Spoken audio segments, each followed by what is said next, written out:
Welcome to the malaria-infested Chickahominy River. Soldiers in 1862 called it poisonous and cursed. This was truly a miserable place. And today, leading elements of the Army of the Potomac reach its swampy banks. Josh and I are at the site of one of the most famous crossings, the Grapevine Bridge. Except on May 21st, it hadn't been built yet. Criticize George McClellan all you want, but this guy was a fantastic, enterprising engineer. In less than 10 days, his army would design and construct 11 bridges across the Chickahominy. This particular bridge, the Grapevine Bridge, was built by lumberjacks of the 5th New Hampshire Regiment. Remarkably, it took them just 2 days to complete the work. But as you said, Josh, when the Federal Army arrives here on May 21st, they find no bridges at all. The retreating Confederates had destroyed them. The Chickahominy River is the last natural obstacle between McClellan and Richmond. I think now would be a good time to explain how Little Mac was going to complete his campaign. Remember, up until a week ago, the feared rebel ironclad, the Merrimac, had kept the James River off limits. Last week's naval defeat at Drury's Bluff only served to validate McClellan's preconceived notion that it was safer to move up the York River, establishing a series of vast supply depots stretching west. This allowed him not only to move his supplies, but also the prized siege guns by boat, and eventually by rail from West Point. As you can see, this railroad runs directly into Richmond, so it should not surprise you that McClellan deployed his army to cover both flanks of that railroad, that he considered his logistical lifeblood. If you think about it as an engineer or quartermaster, following a railroad makes a lot of sense, except there's one big problem. Let me go back to the map to highlight a rather glaring issue.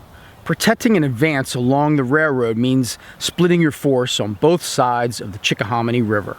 Josh, I think there's at least one military maxim somewhere about how dividing your army across an impassable river is a pretty bad idea. Yeah, who doesn't like a good heavy dose of foreshadowing? In just 3 days, join us back in Richmond, where panic has gripped the city. McClellan and the Yankee horde are at the gates, and time to save the Confederate capital is running out.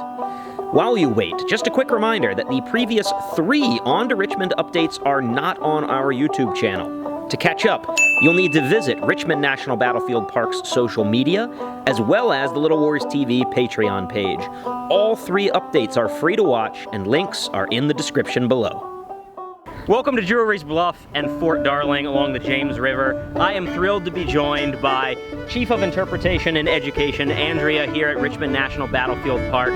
And Andrea, what can you tell us about this amazing site? Because this is a place that I have never been before, and I feel like it's a little bit off the beaten path. It is. We're at Drury's Bluff, or the Fort Darling unit of Richmond National Battlefield Park. This is one of a number of sites that we have in the park that is part of the Peninsula Campaign, and we're very excited to have you here today.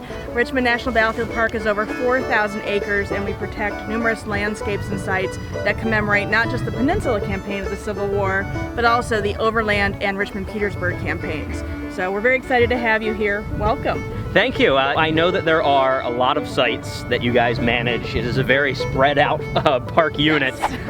Could you just tell us, I know that you've been here for a while, what's your favorite spot that maybe isn't the most popular? What should people check out that they might not think of normally?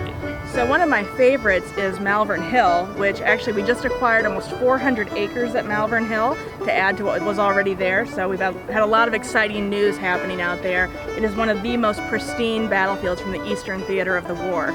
So when you go out there, you're really getting the perspective of soldiers who fought there. You can look at the landscape, and in many ways it hasn't changed. So it's a great way to get that unvarnished view of Civil War history.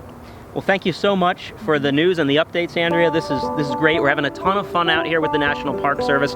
Guys, this is the 160th anniversary of the Peninsula Campaign. There are so many sights to see. This is the perfect time for you to come out, get outdoors, and enjoy some of these amazing sights. Yes, thank you so much for being here.